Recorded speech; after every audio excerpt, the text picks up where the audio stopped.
తాకట్లో ఉన్న మీ బంగారాన్ని విడిపించి ఆ రోజు ఆన్లైన్ రేటుకి కొంటాం. Sharma gold company. కన్న తండ్రి పాపని తల్లి దగ్గర నుంచి దూరం చేసి రైల్వే స్టేషన్కి వచ్చి పాపని వేరే వాళ్ళకి అమ్మేసి ఇక్కడ నుంచి తప్పిపోయిందని పోలీస్ స్టేషన్కి వచ్చి జీఆర్పీ పోలీస్ స్టేషన్కి వచ్చి కంప్లైంట్ ఇచ్చాడంటే పరిస్థితి ఎంత దారుణంగా ఉంది, ఇక్కడ మానవ సంబంధాలైన ఎంత దారుణానికి దిగజారిపోయాయని అర్థం చేసుకోవచ్చు.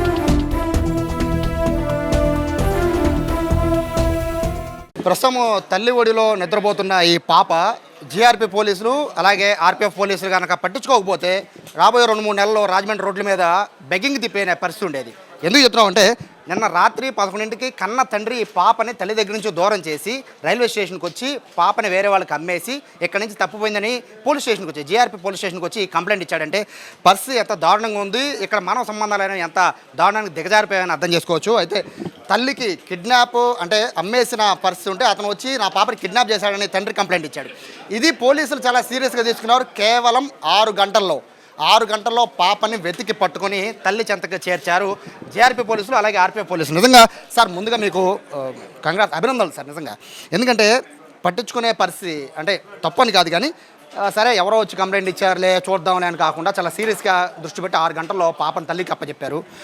సార్ తండ్రి మీ దగ్గర వచ్చి కంప్లైంట్ ఇచ్చాడు, ఏమని ఇచ్చాడు, మీరు పాపను ఎలా ట్రేస్ చేశారు? సార్ రాత్రి 10:30, 11 ఆ టైంలో ఒక వ్యక్తి సైకం మస్తాన్రావు అనే వ్యక్తి వచ్చి నా పాపని ఎవరో 2 వ్యక్తులు అపహరించారని మొదటిసారి కొంచెం సమయం అయిన తర్వాత నా పాప తప్పిపోయిందని ఇలా అసందిగ్ధమైన పొంతన లేని మాటలు చెప్పడం వల్ల నాకు అనుమానం వచ్చింది.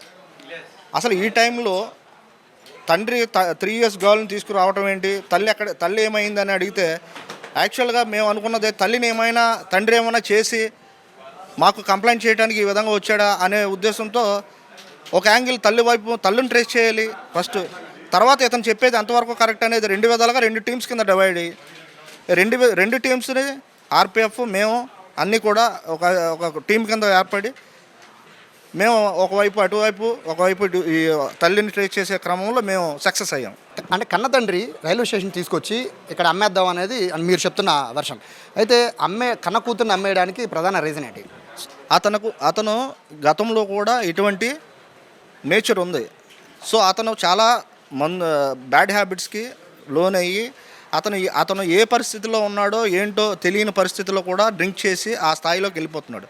సో అదే క్రమంలో మేము వాళ్ళ భార్యని మేము ఎంక్వైరీ చేయగా గతంలో కూడా తన 3వ బిడ్డ పురుడు పోసుకున్న మరుక్షణమే అక్కడ ఆ విలేజ్లో ఉన్న వడ్డెర గ్రామస్తులకి అమ్మేశారని చెప్పేసి ఆ తల్లి చెప్పిన మాట వినగానే నాకు ఇంకా స్ట్రైక్ అయింది. ఇతను కొల్లివిడు ఎంతవరకు ఉందనే దాన్ని వాళ్ళిద్దరూ ట్రేస్ అయిన తర్వాత తెలిసింది. ఎంతకు అమ్మేశాడు సార్ పాపని? 5,000. 5,000కే.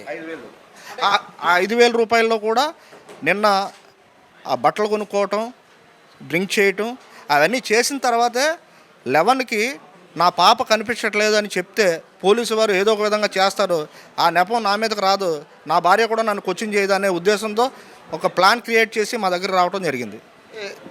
ఫస్ట్ కిడ్నాప్ అని మీ దగ్గరికి వచ్చారు, పాపని కిడ్నాప్ అనో తప్పిపోయిందనో వచ్చారు. బట్ అమ్మేశారని మీకు తెలిసాక అమ్మేసిన బ్యాచ్ అంటే ఎవరైతే ఈ పాపను విక్రయిస్తున్నారో వాళ్ళు ప్రధాన రీజన్ అండి పాపను తీసుకెళ్ళి వేరే వాళ్ళకి అమ్మేద్దామనా లేకపోతే బెగ్గింగ్ చేసే వాళ్ళకి అమ్మేద్దామనా? లేదు, ఈవేళ కూడా ఎవరైతే A2 అండ్ A3 చిన్నారి అండ్ శ్రీనివాస్ లాస్ట్ 2 మంత్స్ నుంచే వీళ్ళిద్దరూ కూడా సహజీవనం చేస్తున్నారు. సో వీళ్ళిద్దరు ఉన్న సిచ్యువేషన్స్కి ఎవరో కూడా ప్రజలు ఎవరు కూడా డబ్బులు ఇవ్వడం జరగట్లేదు.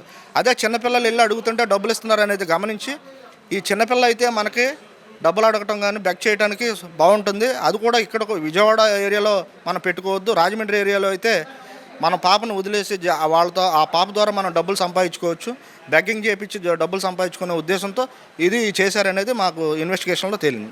వాళ్ళకి ఏం సంబంధం అంటే మీకు తండ్రికి అలాగే వీళ్ళు కొనుక్కున్న వాళ్ళకి ఏం సంబంధం? ఏమీ లేదు సంబంధం. ప్లాట్ఫామ్ మీద వీళ్ళు పరిచయం అయ్యారు, పాపను విక్రయించేసి అతను 5,000 రూపాయలు డబ్బులు తీసుకుని జల్సా చేయాలనే ఉద్దేశంతో అతను ఈ పాపని కొనుగోలు చేసి ఈ పాప ద్వారా బెగ్గింగ్ చేసి వాళ్ళు గెయిన్ అవ్వాలనేది వాళ్ళ యొక్క ఉద్దేశం. గతంలో ఎలాంటి ఏమైనా చేశారు సార్? మిగతా పిల్లలు ఏమైనా ఇలా కిడ్నాప్ చేయడం లేకపోతే కొనుక్కోవడం బెగ్గింగ్ చేయించడం ఏమైనా చేశారు? ఫర్దర్ ఇన్వెస్టిగేషన్ మళ్ళీ మేము పోలీస్ కస్టడీ చేసి తీసుకుని మళ్ళీ ఫర్దర్ ఇన్వెస్టిగేషన్ చేస్తాం. అంతా చెప్పారు సార్. ఎలా ట్రేస్ చేశారు అనేది చాలా ఆసక్తిగా ఉంది. ఎందుకంటే 6 గంటల్లోనే ఇంత పెద్ద రైల్వే స్టేషన్లో కంప్లైంట్ ఇచ్చారు. కంప్లైంట్లో వాస్తవం ఉందో లేదో తెలియదు. పాపను పట్టుకోవాలి.